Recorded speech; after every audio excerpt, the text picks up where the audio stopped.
For almost 50 years, a team of archaeologists had been digging in the same stretch of desert south of Cairo. And for almost 50 years, the walls they found were blank. Then, in the spring of 2024, a trowel scraped away a final layer of sand and hit color. Not a faded trace of pigment, not a ghost of a line barely visible under a microscope, but actual readable color, still holding its reds and yellows after more than 4,000 years underground.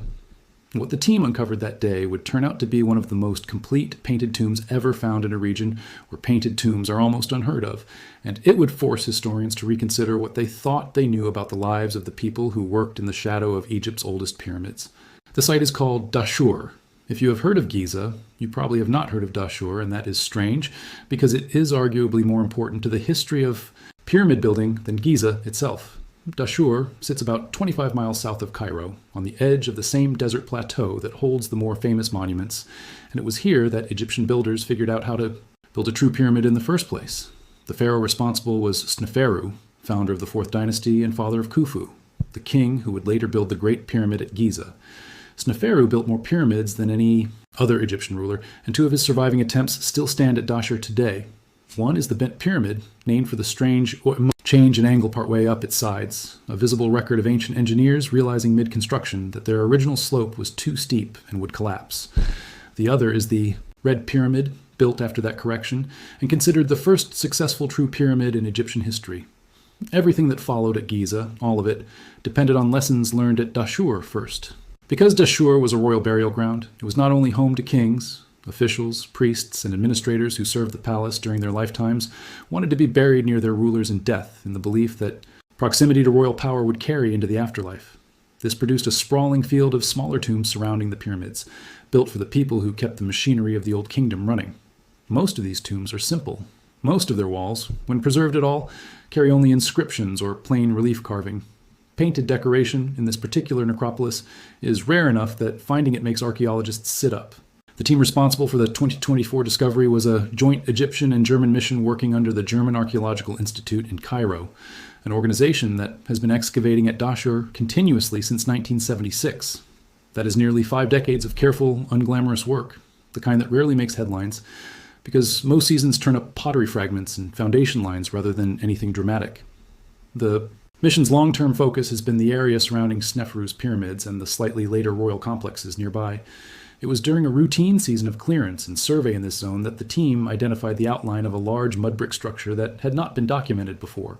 The building is what Egyptologists call a mastaba, a term borrowed from the Arabic word for bench, because the shape of these tombs, low, flat-topped, and rectangular, resembled the mud brick benches found outside village houses when early excavators first started using the word in the 19th century.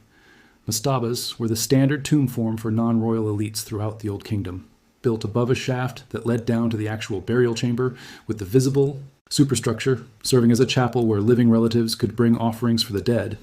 This particular mastaba measures roughly 8 meters by 12, about the footprint of a modest single-story house, and it was built almost entirely from unfired mud brick rather than stone, which is one reason it had escaped notice for so long. Mud brick structures erode quickly and blend into the surrounding desert surface, unlike limestone, which tends to survive in more visible fragments even after collapse. Inside, the layout follows a pattern that would have been familiar to anyone visiting an Old Kingdom cemetery. An entrance on the eastern face leads into a corridor, which runs south toward a small chapel space that Egyptologists call the cult chamber, the room where offerings for the deceased spirit were formally presented. Beneath the structure, the excavators found 7 separate burial shafts, along with an 8th shaft used to store ceramic vessels connected to burial. Rituals, evidence that this mastaba served an extended family or household rather than a single individual.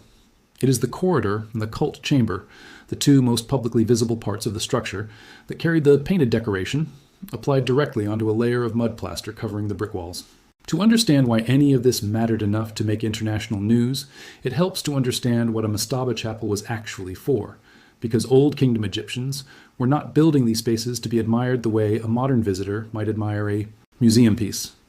Egyptian funerary religion in this period rested on the idea that a person possessed several distinct aspects of self that survived physical death, among them the Ka, a kind of vital double or life force that required ongoing nourishment to continue existing in the next world. The physical body needed to be preserved, which is why mummification mattered.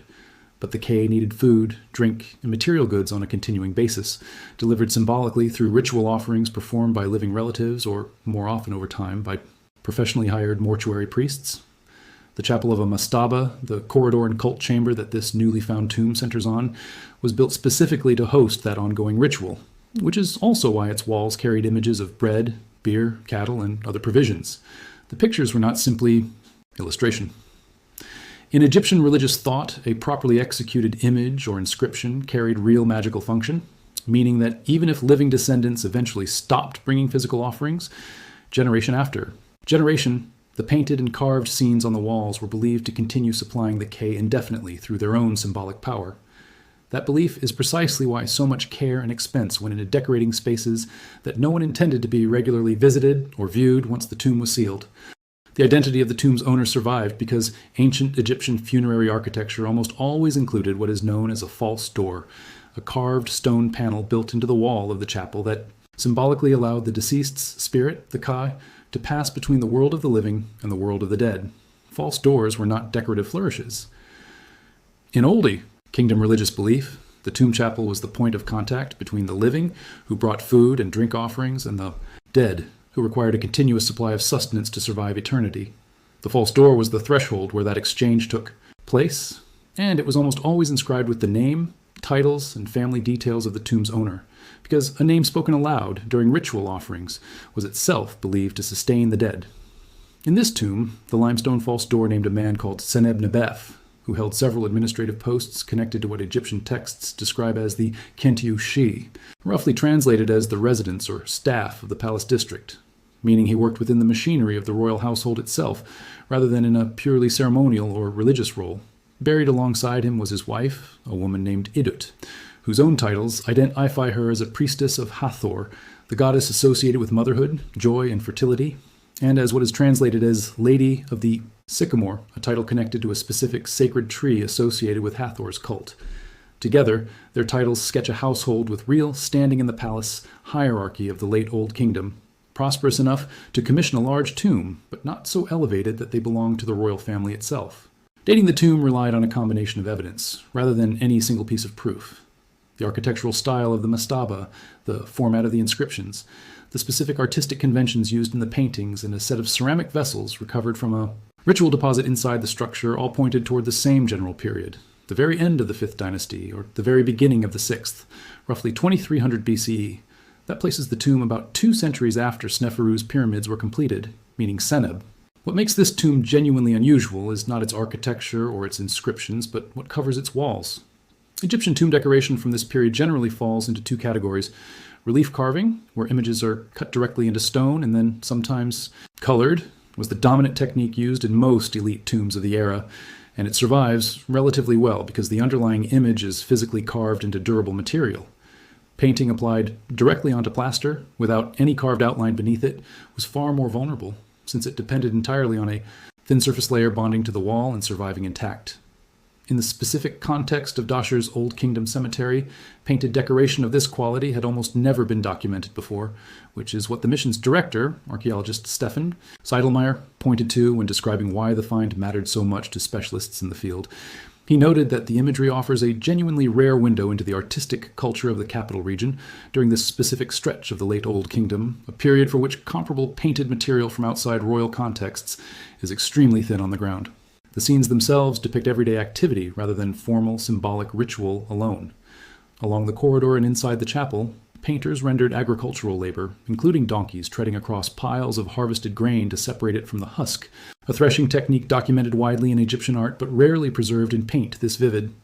Elsewhere on the walls, boats move across a painted representation of the Nile, their sails and rigging picked out in careful detail, a common motif in Old Kingdom tomb art because river transport was central to Egyptian economic and religious life, and boats also carried strong symbolic weight connected to the journey of the dead. Market scenes appear as well, showing figures engaged in exchange and trade, offering a rare glimpse of commercial daily life rather than purely ceremonial imagery. Alongside these are more conventional offering scenes, showing attendants presenting food, drink, and goods intended to sustain Seneb-Nebef and Idut in the afterlife, following the same basic religious logic behind the false door itself. None of these subjects were new to Egyptology. Agricultural scenes, market activity, and Nile boats appear throughout Old Kingdom tomb art, especially in the famous painted and relief-carved tombs found at Saqqara and Giza, belonging to high officials of the period. Some of the best-known examples come from the tombs of officials like Mereruka and Tahotep at Saqqara, elaborately decorated mortuary complexes built for men who served in the royal administration during roughly the same broad era as Seneb-Nebef. Those tombs are famous, as is specifically because their decoration survives so well and covers such a wide range of everyday activity, from cattle being driven across river fords to craftsmen at work and workshops, and they have shaped much of what the public and even many specialists picture when they imagine Old Kingdom tomb art. What made the Dashur find significant was not the subject matter, but its survival and its location. Painted decoration of this completeness had simply not turned up in this particular necropolis before, despite decades of careful excavation, which tells researchers that the artistic culture producing this kind of work in the capital region was probably more widespread than the surviving evidence had suggested. Archaeological conclusions are only ever as good as the sample of material that happens to survive and happens to be found, and every additional example changes the picture, sometimes significantly. There's also a craftsmanship story embedded in the walls themselves. Producing painted decoration on mud plaster required real technical skill, distinct from the skill needed for relief carving. Pigments had to be prepared from mineral sources, typically D and yellow ochre for skin tones and earth colors, carbon black for outlines and details, and various mineral compounds for green and blue, then mixed with a binding agent that would allow the color to adhere to the plaster surface without flaking away. The painters working on this tomb rendered human and animal figures with what specialists studying the images have described as confident, well-proportioned line work, executed by artists clearly trained in the same visual conventions used in royal and elite art of the period, even though this tomb belonged to a non-royal household. That detail matters because it suggests skilled. Workshops capable of producing high-quality painted decoration were not reserved exclusively for royal commissions, and that families with sufficient means and connections in the palace administration could access comparable artistic talent for their own funerary monuments. The color palette itself follows conventions that remained remarkably stable across Egyptian art for thousands of years, which is part of why specialists can often place an undated piece of decoration within a rough period just by studying its technique. Red ochre, an iron-rich mineral pigment, was the standard color for rendering male skin tones, while a lighter tone, sometimes derived from a different mineral mixture, was typically used for women, reflecting a gendered artistic convention tied to ideas about outdoor labor versus indoor domestic life, rather than any accurate observation of actual skin color. Green pigments, often derived from malachite, a copper-bearing mineral, appear in vegetation and in certain ritual contexts, connected to renewal and rebirth. Black, produced from carbon, typically charred organic material, was used for hair, outlines, and certain symbolic elements tied to the fertile black soil of the Nile floodplain itself, which the Egyptians associated with life rather than death. None of these choices were arbitrary. Egyptian art operated within a highly codified visual language, and a trained painter working on a tomb like this one would have learned these conventions as a formal craft, likely through years of apprenticeship, within a workshop tradition passed down through direct instruction rather than any written manual that has survived to the present day. The survival of the paint itself is close to remarkable given the underlying construction material. Mud brick is far more vulnerable to moisture, salt migration, and structural collapse than limestone, and painted plaster applied over mud brick faces an even higher risk of loss, since the wall beneath it is inherently less stable.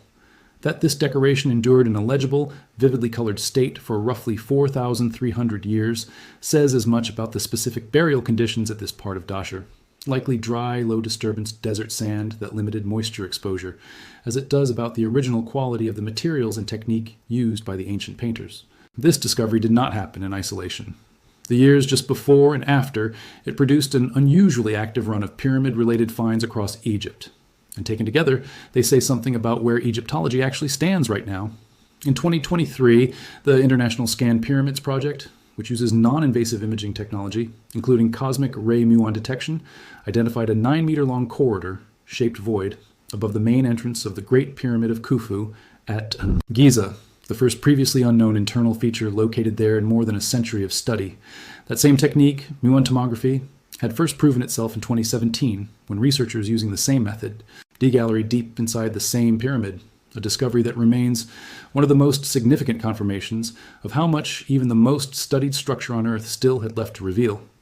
In late 2023, a separate Egyptian and German mission working inside the pyramid of Sahura at Abu Sir, a short distance from Dashur, uncovered 8 previously unknown storage chambers built to hold the funerary equipment of that 5th dynasty king, changing how specialists understand the internal planning of pyramids from that period. And in 2024, researchers from Cairo University and the Technical University of Munich identified 2 previously undetected air-filled spaces inside the Pyramid of Menkaure at Giza, the smallest of the 3 major pyramids on that plateau, using ground-penetrating radar and related survey methods. None of these discoveries are connected to each other in any direct sense. They involve different structures, different research teams, and different technologies, but they share a common thread that is worth sitting with for a moment. Every single one of these sites had already been studied, mapped, and in most cases excavated by professional archaeologists for well over a century. Egyptologists had walked past these exact locations for generations, sometimes within a few meters of features that modern imaging technology and modern excavation standards eventually revealed. That is not a story about earlier archaeologists being careless. 19th and early 20th century excavation techniques were simply working with the tools available at the time. Tools that could not detect a subsurface void behind solid masonry or distinguish a buried mud brick outline from the surrounding desert fill. What has changed is the resolution of the instruments available today, from ground-penetrating radar to muon detectors to far more systematic excavation methodology, and that improved resolution keeps finding things that were always there, waiting. It is worth being precise about what these various discoveries do and do not tell us, because pyramid research has a long history of early claims outpacing later evidence. The 2023 void above Khufu's entrance and the 2017 void above the Grand Gallery remain, as of now, unopened and largely unexplained. Their function is unknown, and Egyptologists have been careful not to speculate confidently about what either space was built to do, since a void detected through density scanning tells researchers that empty space exists behind solid rock, but nothing about its purpose without direct access, which raises its own preservation risks. The Sahura storage chambers and the Menkaure air pockets are better understood, tied more directly to known patterns of pyramid construction, such as relieving spaces built to redistribute structural weight, or magazines built to hold the equipment needed for a king's burial. The Dashur Mastaba sits in a different category entirely, since unlike the others, it has been fully entered, documented, and dated with real confidence, which is part of why it offers concrete new information about daily life rather than an open structural mystery still waiting on further investigation. It also raises an honest, still open question that the field has not fully answered. If a tomb this well preserved could sit undocumented for nearly 50 years of active excavation at a single, well-funded, continuously worked site like Dashur, how much material remains undiscovered across the dozens of other Old Kingdom cemeteries scattered along the edge of the Nile Valley, many of which receive far less sustained attention than the major royal sites? Nobody in the field is claiming to know the answer. What they are saying, consistently and on the record, is that recent finds like this one are reason enough to keep systematically resurveying ground that everyone assumed had already given up its secrets. For the team working at Dashur, the discovery also meant an immediate shift from excavation to conservation, a transition that gets far less attention in public coverage, but matters just as much to the long-term survival of a find like this. Painted plaster, exposed to open air after thousands of years of stable, sealed conditions, is vulnerable to rapid deterioration, as humidity, temperature, fluctuation, and airborne particles begin interacting with a surface that has not been exposed to any of them in millennia. Conservation specialists typically respond by documenting every surface in high resolution photography and, increasingly, 3-dimensional scanning before beginning any stabilization work, so that even if the physical paint layer degrades further over time, a precise scientific record of its original condition survives independently of the wall itself.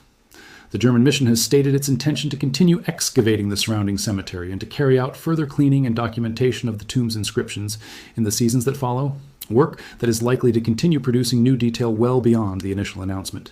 This kind of conservation work is slow by design, and it rarely produces the kind of dramatic follow-up footage that draws attention online, which is one reason many significant Egyptological finds fade from public awareness within weeks of their initial announcement, even as the actual scientific work on them continues for years.